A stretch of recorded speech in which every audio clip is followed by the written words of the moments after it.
کشتی سمندر میں ڈولتی اور بھٹکتی رہی، پھر ایک روز خود ہی ساحل سے آ لگی۔ ہمارا قیام ساحل کے ساتھ تھا، یہ ہمارے پاس آ گئی۔ بہت ہی بری حالت میں تھی، ہم نے انہیں پناہ میں لے لیا۔ انہیں ہم دھدکار تو نہیں سکتے تھے، ہمیں کچھ سمجھ میں نہیں آ رہی تھی کہ ان کا کیا کریں۔ پیچھے پڑاؤ سے یہاں تک انہیں ساتھ لائے ہیں، یہ سوار آ گئے اور ہمارے سامان کی تلاشی لینے لگے۔ ہم نے ان سے تلاشی کی وجہ پوچھی تو انہوں نے بتایا کہ سلطان صلاح الدین امیر مصر کا حکم ہے۔ ہم نے ان کی منت سماجت کی کہ ہمیں اپنے سلطان کے حضور لے چلو، ہم عرض کریں گے کہ ان لڑکیوں کو اپنی پناہ میں لے لیں، ہم سفر میں ہیں، انہیں کہاں کہاں لیے پھریں گے۔ لڑکیوں سے پوچھا تو وہ سسلی کی زبان بول رہی تھیں، وہ ڈری ڈری سی لگتی تھیں۔ ان میں سے 2-3 اکٹھی ہی بولنے لگیں۔ صلاح الدین ایوبی نے تاجروں سے پوچھا کہ ان کی زبان کون سمجھتا ہے۔ ایک نے بتایا کہ صرف میں سمجھتا ہوں۔ یہ التجا کر رہی ہیں کہ سلطان انہیں پناہ میں لے لے۔ کہتی ہیں کہ ہم تاجروں کے قافلے کے ساتھ نہیں جائیں گی، کہیں ایسا نہ ہو کہ راستے میں ڈاکو ہمیں اٹھا کر لے جائیں۔ ادھر جنگ بھی ہو رہی ہے، ہر طرف عیسائیوں اور مسلمانوں کے سپاہی بھاگتے دوڑتے پھر رہے ہیں۔ ہمیں سپاہیوں سے بہت ڈر آتا ہے۔ ہمیں جب گھروں سے اٹھایا گیا تھا تو ہم سب کنواری تھیں، ان فوجیوں نے بحری جہاز میں ہمیں طوائفیں بنا رکھا ہے۔ ایک لڑکی نے کچھ کہا تو اس کی زبان جاننے والے تاجر نے سلطان ایوبی سے کہا، یہ کہتی ہے کہ ہمیں مسلمانوں کے بادشاہ تک پہنچا دو، ہو سکتا ہے اس کے دل میں رحم آ جائے۔ ایک اور لڑکی بول پڑی، اس کی آواز رندھائی ہوئی تھی۔ تاجر نے کہا، یہ کہتی ہے کہ ہمیں عیسائی سپاہیوں کے حوالے نہ کیا جائے، میں مسلمان ہو جاؤں گی بشرطے کہ کوئی اچھی حیثیت والا مسلمان میرے ساتھ شادی کر لے۔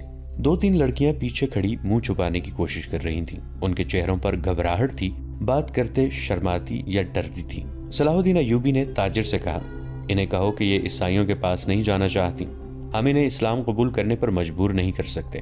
یہ لڑکی جو کہہ رہی ہے کہ مسلمان ہو جائے گی بشرطے کہ کوئی مسلمان اس کے ساتھ شادی کر لے، اسے کہو کہ میں اس کی پیشکش قبول نہیں کر سکتا، کیونکہ یہ خوف اور مجبوری کے عالم میں اسلام قبول کرنا چاہتی ہے۔ انہیں بتاؤ کہ انہیں مجھ پر اعتماد ہے تو میں انہیں اسلام کی بیٹیوں کی طرح پناہ میں لیتا ہوں۔ اپنے دارالحکومت میں جا کر یہ انتظام کر دوں گا کہ انہیں عیسائی راہبوں یا کسی پادری کے پاس بھجوا دوں گا، پادری یروشلم میں ہوں گے۔ دوسری صورت یہ ہے کہ سب عیسائی قیدیوں کو آزاد کر دیا جائے گا تو میں کوشش کروں گا کہ ان کی شادیاں قابل اعتماد اور اچھی حیثیت کے قیدیوں کے ساتھ کر دوں۔ انہیں یہ بھی بتا دو کہ کسی مسلمان کو ان سے ملنے کی اجازت نہیں ہوگی اور نہ انہیں اجازت ہوگی کہ کسی مسلمان سے ملیں۔ ان کی ضروریات اور عزت کا خیال رکھا جائے گا۔ تاجر نے لڑکیوں کو ان کی زبان میں سلطان ایوبی کی ساری باتیں بتائیں تو ان کے چہروں پر رونق آ گئی، وہ ان شرائط پر رضامند ہو گئیں۔ تاجر شکریہ ادا کر کے چلے گئے۔ صلاح الدین ایوبی نے لڑکیوں کے لیے الگ خیمے لگانے اور خیمے کے باہر ہر وقت ایک سنتری موجود رہنے کا حکم دیا۔ وہ خیمے کی جگہ بتانے ہی لگے تھے کہ 6 صلیبی قیدی سلطان ایوبی کے سامنے لائے گئے۔ وہ بہت ہی بری حالت میں تھے، ان کے کپڑے بھیگے ہوئے تھے، کپڑوں پر خون بھی تھا اور ریت بھی، ان کے چہرے لاشوں کی مانند تھے۔ ان کے متعلق بتایا گیا کہ 1.5-2 میل دور ساحل پر بے سدھ پڑے تھے، وہ ٹوٹی ہوئی کشتیوں پر تیر رہے تھے۔ ایک دن کشتی پانی بھر جانے سے ڈوب گئی، یہ سب تیر کر ساحل تک پہنچے۔ کشتی میں 22 آدمی سوار ہوئے تھے، صرف یہ 6 زندہ بچے، ان سے چلا نہیں جاتا تھا۔ یہ صلیبی لشکر کے سپاہی تھے، یہ سب دھڑام سے بیٹھ گئے۔ ان میں سے ایک چہرے مہرے سے لگتا تھا کہ معمولی سپاہی نہیں ہے، وہ کراہ رہا تھا، اس کے کپڑوں پر خون کا ایک دھبا بھی نہ تھا، مگر زخمیوں سے زیادہ تکلیف میں معلوم ہوتا تھا۔ اس نے 7 لڑکیوں کو غور سے دیکھا اور پھر کراہنے لگا۔ یہ سلطان ایوبی کا حکم تھا کہ ہر ایک قیدی اسے دکھایا جائے۔ چونکہ قیدی ابھی تک سمندر سے بچ کر نکل ہی رہے تھے، اس لیے ہر ایک قیدی سلطان ایوبی کے سامنے لایا جاتا تھا۔ سلطان نے ان قیدیوں کو بھی دیکھا، کسی سے کوئی بات نہ کی، البتہ اس قیدی کو جو سب سے زیادہ کراہ رہا تھا اور جس کے جسم پر کوئی زخم بھی نہ تھا، سلطان نے غور سے دیکھا اور آہستہ سے اپنے سالاروں سے کہا، علی بن سفیان ابھی تک نہیں آیا۔ ان تمام قیدیوں سے جو اب تک ہمارے پاس آ چکے ہیں بہت کچھ پوچھنا ہے، ان سے معلومات لینی ہے۔ انہوں نے اس قیدی کی طرف دیکھ کر کہا، یہ آدمی کماندار معلوم ہوتا ہے، اسے نظر میں رکھنا اور جب علی بن سفیان آئے تو اسے کہنا کہ اس سے تفصیلی پوچھ گچھ کرے۔ معلوم ہوتا ہے اسے اندر کی چوٹیں آئی ہیں، شاید پسلیاں ٹوٹی ہوئی ہیں، انہیں فوراً زخمی قیدیوں کے خیموں میں پہنچا دو، انہیں کھلاؤ پلاؤ اور ان کی مرہم پٹی کرو۔ قیدیوں کو اس طرف لے جایا گیا جہاں صرف زخمی قیدیوں کے خیمے تھے۔ لڑکیاں انہیں جاتا دیکھتی رہیں، پھر ان لڑکیوں کو بھی لے گئے۔ فوج کے خیموں سے تھوڑی دور لڑکیوں کے لیے خیمہ نصب کیا جا رہا تھا، وہاں سے کوئی 100 قدم اور زخمی قیدیوں کے خیمے تھے، وہاں بھی ایک خیمہ گاڑا جا رہا تھا اور 6 نئے زخمی قیدی زمین پر لیٹے ہوئے تھے۔ لڑکیاں ان کی طرف دیکھ رہی تھیں، دونوں خیمے کھڑے ہو گئے۔ لڑکیاں اپنے خیمے میں چلی گئیں اور زخمیوں کو ان کے اپنے خیمے میں لے گئے۔ ایک سنتری لڑکیوں کے خیمے کے باہر کھڑا ہو گیا۔ لڑکیوں کے لیے کھانا آ گیا جو انہوں نے کھا لیا۔ پھر ایک لڑکی خیمے سے نکل کر اس خیمے کی طرف دیکھنے لگی جس میں نئے 6 زخمی قیدیوں کو لے گئے تھے۔ اس کے چہرے پر اب گھبراہٹ اور خوف کا کوئی تاثر نہیں تھا۔ سنتری نے اسے دیکھا اور اس نے سنتری کو دیکھا۔ لڑکی نے مسکرا کر اشارہ کیا کہ وہ زخمیوں کے خیمے کی طرف جانا چاہتی ہے۔ سنتری نے سر ہلا کر اسے روک دیا۔ لڑکیوں کو خیمے سے دور جانے یا کسی سے ملنے کی اجازت نہیں تھی۔ لڑکیوں اور 6 زخمیوں کے خیمے کے درمیان بہت سے درخت تھے۔ بائیں طرف مٹی کا ایک ٹیلا تھا جس پر جھاڑیاں تھیں۔ سورج غروب ہو گیا۔ پھر رات تاریک ہونے لگی۔ کیمپ کے غل غپاڑے پر نیند غالب آنے لگی اور پھر زخمیوں کے کراہنے کی آوازیں رات کے سکوت میں کچھ زیادہ ہی صاف سنائی دینے لگی۔ دور پرے بحرہ روم کا شور دبی دبی مسلسل گونج کی طرح سنائی دے رہا تھا۔ صلاح الدین ایوبی کے اس جنگی کیمپ میں جاگنے والوں میں چند ایک سنتری تھے، یا وہ زخمی قیدی جنہیں زخم سونے نہیں دیتے تھے، یا صلاح الدین ایوبی کے خیمے کے اندر جہاں دن کا سامان تھا وہاں کسی کو نیند نہیں آئی تھی۔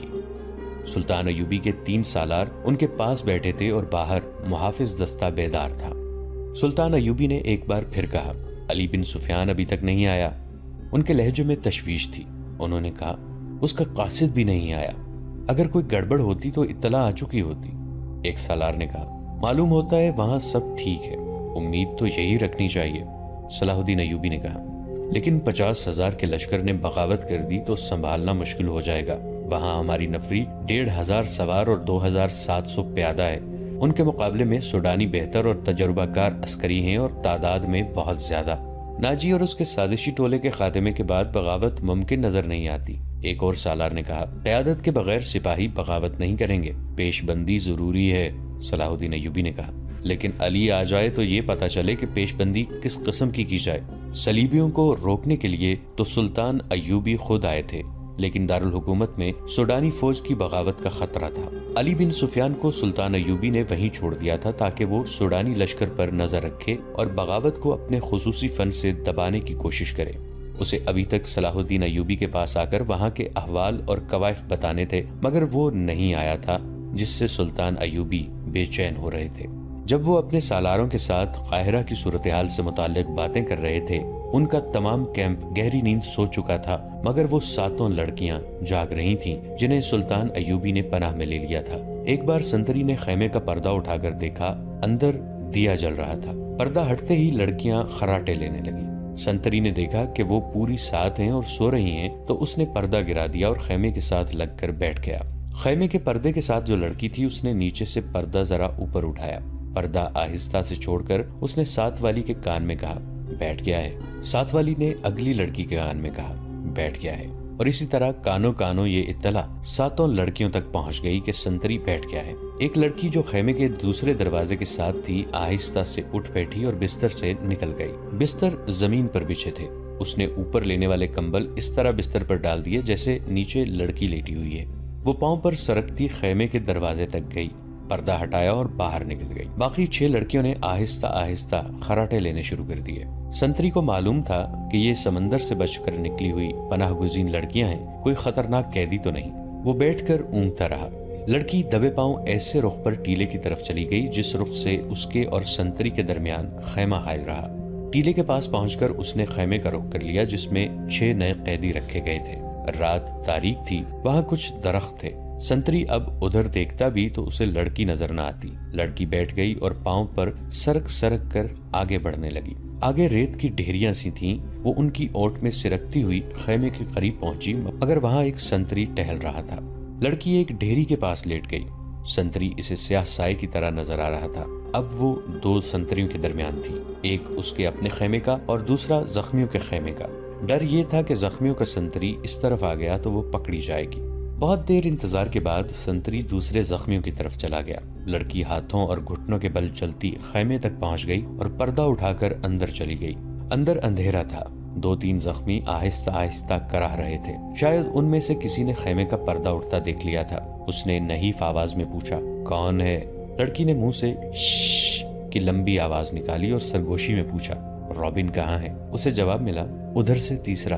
لڑکی نے تیسرے آدمی کے پاؤں ہلائے تو آواز آئی، کون ہے؟ لڑکی نے جواب دیا، موبی،